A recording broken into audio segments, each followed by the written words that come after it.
What is going on, people? From the tube, welcome back to another bunch of things. And this is part of the series of videos that I already have. It's called Dog Hunting for Beginners by a Beginner. That's where I'm going to load this video. I mentioned during Thanksgiving that I was going to make a video and that I needed some time to cool down and figure some things out. And it so happened that in that process, I made a mistake.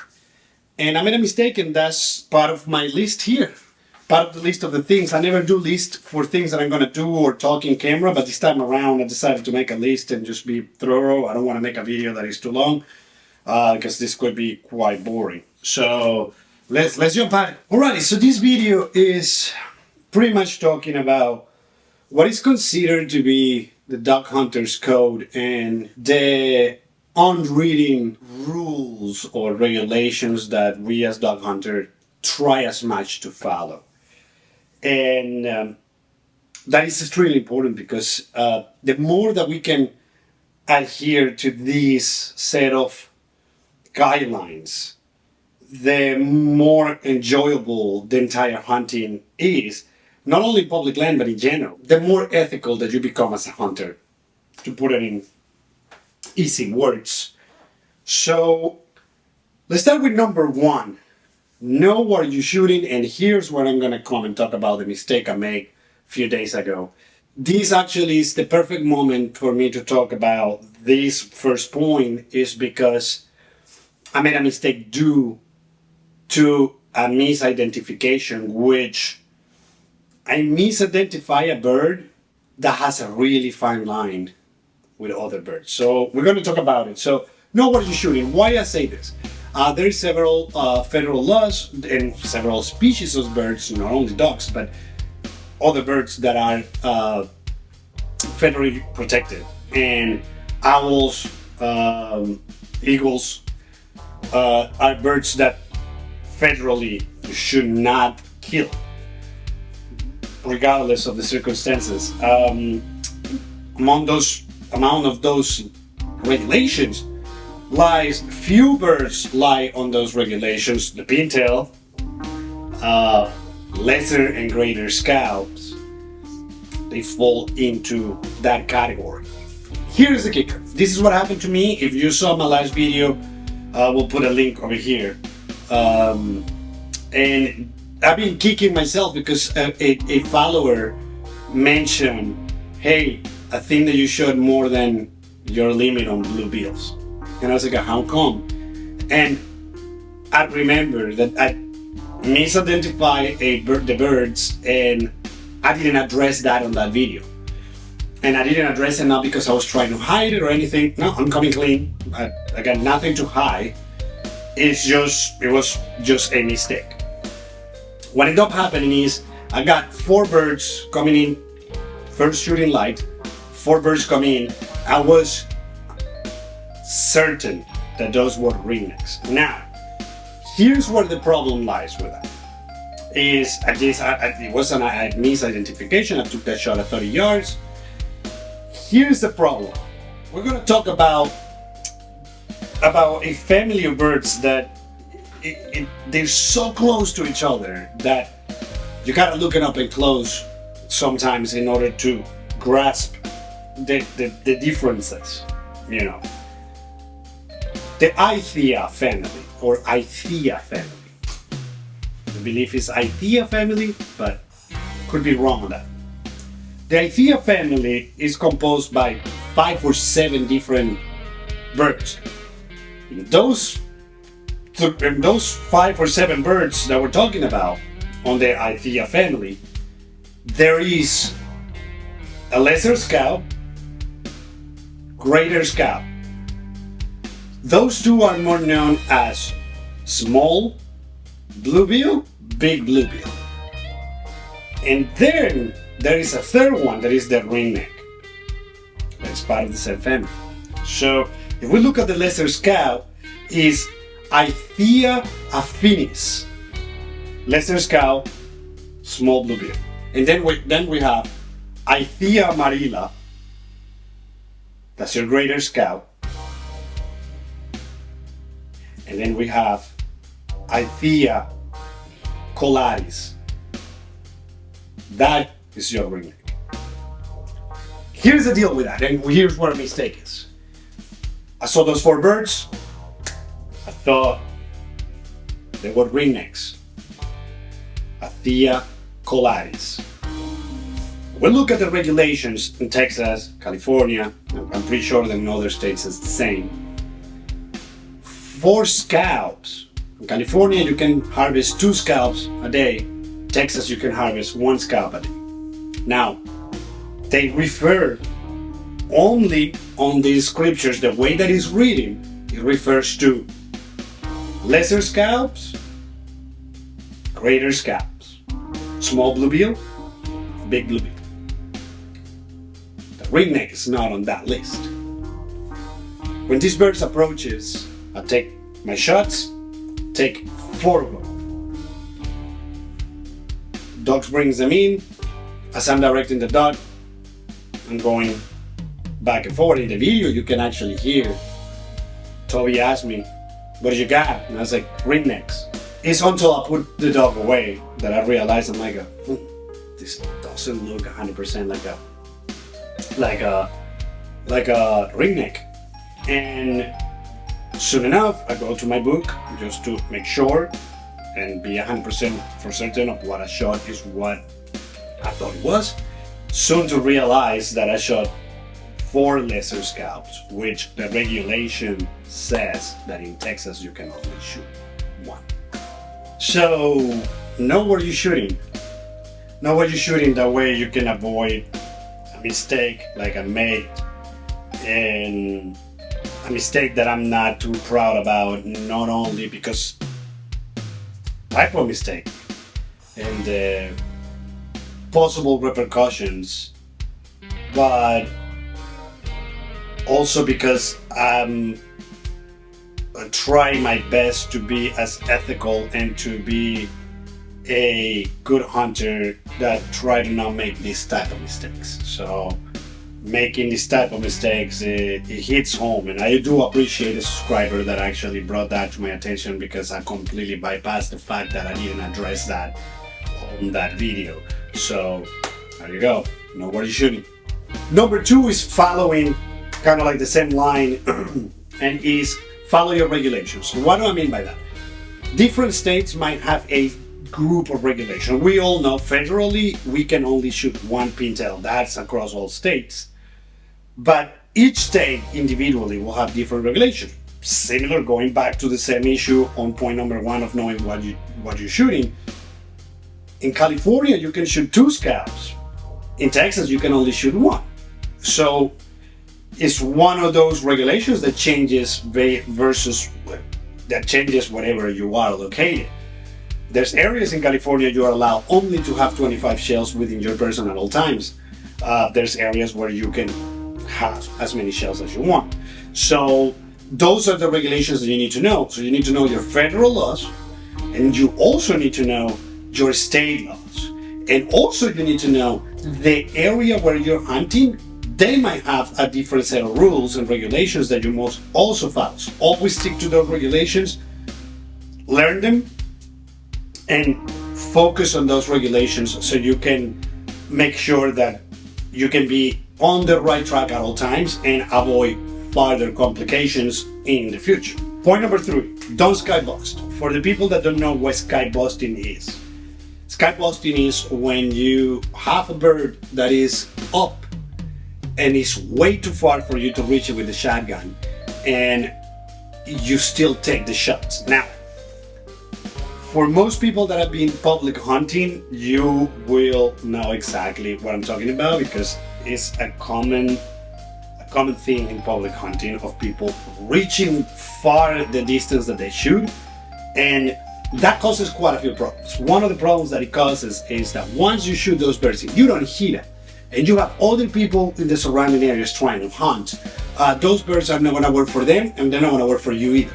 So those birds get spooked. So if that was the only group of birds that you will see within 3 hours of hunting, guess what? They're gone. Now, there is a second point to this. If you hit one of those birds and he sails away and end up in reeds, thick covered, your chances of finding, and if you don't have a trained dog or a dog that actually is really good at finding things on thick cover, you're also going to be losing that bird. So understand that it's not only the fact that you're going to spook some birds that is going to, in a way, ruin everything for everybody else, but also you might end up injuring that bird, having them sail somewhere else, and it will die and never be recovered. So you lost a life for a meat or a bird that you're not going to consume. You might ask yourself, what is a range where you're going to feel comfortable with that? Everybody, and I think that's where we have issues with this type of unwritten rules that we have in the dog hunting community, is the fact that we don't have a particular number. Me particularly, if you're shooting a bird that is 50 and up yards, we're not talking horizontally, we're talking vertically. If you have a bird that is 50 and plus yards, that's already sky busting. That's already way too far for you to hit him. It's either going that way or going that way or going this way or going that way. So regardless, even if you hit it, you're gonna sell it. So if you got vegetation or thick cover around you, your chances of finding that bird is gonna be difficult. And your chances of finding the dead bird, because at that point you don't know if the bird actually got completely dispatched with the shot or not. Don't sky blast. Don't sky blast for yourself and for everybody else in public land that might be hunting with you without sky blasting. That increases the chances of everybody to harvest birds and enhances the experience of the hunt. So don't sky blast.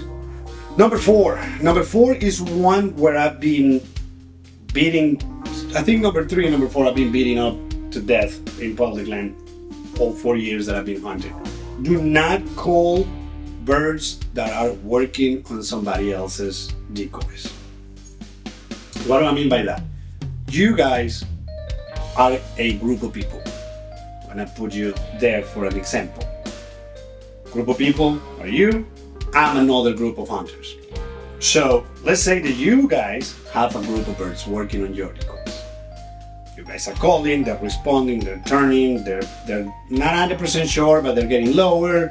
They're looking at your decoys, you're jet rigging, you're putting the work into this group of birds to try to get them to a range to shoot them, or to decoy, which is the ultimate goal. So I can be sitting here, and if I can hear you calling. If I start calling, those birds are gonna, or I flare and go elsewhere, or they're gonna get distracted and not know what's happening. So if you're sitting, wherever you are, and you see a group of birds working on somebody else, please do not call those birds. Those birds are already looking at that group of people. If those group of people made a mistake, they make a wrong call, or they move and the birds pick the movement, those birds are gonna go. No one knows if those birds are gonna come towards my spread and now they love my spread and I get a chance to work them. If they shoot, in this case you guys shoot, and you miss the birds, I might have a chance to take those birds. So by me calling your birds, the result can be actually that they're gonna turn, go up and go away. And neither you got the chance that originally had the first hand on it, because you started working them, you started calling them, they came to your decoys, they're working on you, and neither me is gonna have the chance because now those birds are also gone. So please avoid calling birds that are working on somebody else's spread, and more when you hear those people calling. Number 5 is another point that I've been hit with a lot. Don't sit close to other people. Regardless, if you get there late, it's your fault that you're late. It's nobody else's fault. You gotta figure out, but you cannot sit right next 100 yards from somebody else. If you get there late because life happened, something happened in the highway, you got a flat tire, whatever the case, you gotta figure it out. But you cannot just be like, oh, I'm late, so the first hole that I see there. That's not how that should work. The way that should work is, I'm late, it's unfortunate, life happens, there is a party there, there is a party there, there is a party there, I gotta go somewhere else. But I cannot be right next to these people. So the rule of thumb is 300 yards from another group of hunters. And my rule of thumb is, if I get to an area and I kind of gauge what 300 yards are, and I look around and I'm like, oh, I feel I'm far enough, I put another 100 yards on top of that. So that guarantees me that it's really difficult to gauge distance at night. More when it's pitch black and more when you're late or it's almost shooting time, you don't want to create too much commotion. It's really, really difficult to gauge distances in that kind of situations. So the best thing to do is, if you consider that you already went far enough, put another 100 yards on top of whatever you already put, regardless of what it is. I heard other people, if you can see somebody's face from where you're sitting, you're too close. For me, is if I can identify where the headlamp is versus in correlation with your head and the rest of your body, I'm too close. So once again, 300 yards. And if you get there and you look, oh yeah, this is far enough, put another 100 yards. And in that way, nobody have problem. I don't have to be peppered. I don't have to be getting injured by a shot that went wrong. I don't have to be in the position where those were my birds, those are your birds. No, there's enough distance for anyone to actually realize what the birds are doing, realize that the chances of you getting harmed by pellets flying out around you is going to be mitigated, and way lower chances of that. Just be aware that that distance is important for a reason. It's not only to the birds and setting up decoys in the space and who gets what. No, it's also a safety mechanism. Something happened at a closer distance and a shotgun, pepper of the shotgun, can actually harm somebody. You can lose an eye, you can get injured really bad. So put that distance, add another 100 yards from where you're sitting, and you will see. Once again, have respect, have fun, enjoy what you're gonna see, because not everybody is privileged to see that. Enjoy it, respect it, take care of it, be proud of it, and be proud of who you are as a hunter, and be proud of what you do as a hunter. As far as my mistake with my identification problem, I'm pretty hurt by it. Pretty hurt, not necessarily because of the repercussions that I can still face. It's not just that, it's also it's also the fact that it bugs me that I was certain that what I was shooting was a particular species of bird, and resulted being from the same family, but something that is more than a restricted type of limit. And that bugs me because I don't like to make mistakes, and unfortunately making mistakes is part of life. But this is a mistake that is gonna bug me for quite some time, and I don't have excuses, even though that I can say these were my first bluebills or lesser scalps that I have shot in 4 years that I've been hunting. So it was kind of hard for me to see it, because I shot at a species of bird that I had never seen before in person. So it was kind of like a tough moment for me, because I enjoyed the fact that I just put a new species under my belt, but unfortunately on the wrong numbers. And the wrong numbers happened because of my misidentification. So that is a cross that is for me to bear, but I'm coming clean to you guys, and I'm letting you guys, showing this as an experience, so you guys are more careful than I was, and in that way you guys can avoid that mistake.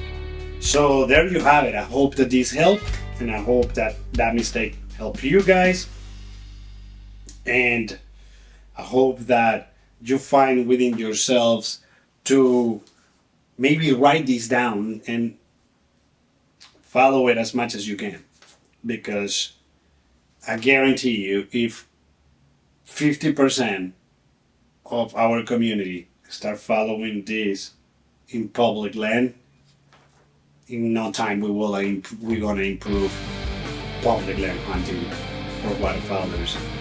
Guaranteed. That is guaranteed. So, with that said, thank you so very much for watching. Like, share, subscribe. Click the notification bell so you can be notified every time that I upload a new video. And I will see you in the next one. Pancho.